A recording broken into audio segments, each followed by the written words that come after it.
Yan, binuhat ko muna yung baso pati yung pitcher ko. Tapos bigla ko sinaktan ni ate, oh. Nalang haba-haba na oras cellphone ka ng cellphone.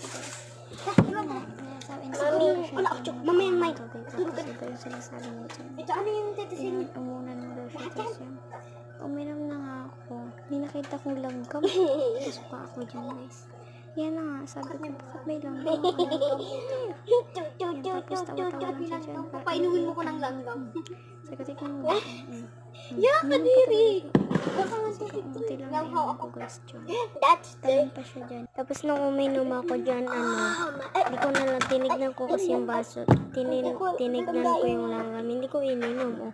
Pero tinitignan niyo, guys. Tapos si ate talaga hindi tinitignan, eh.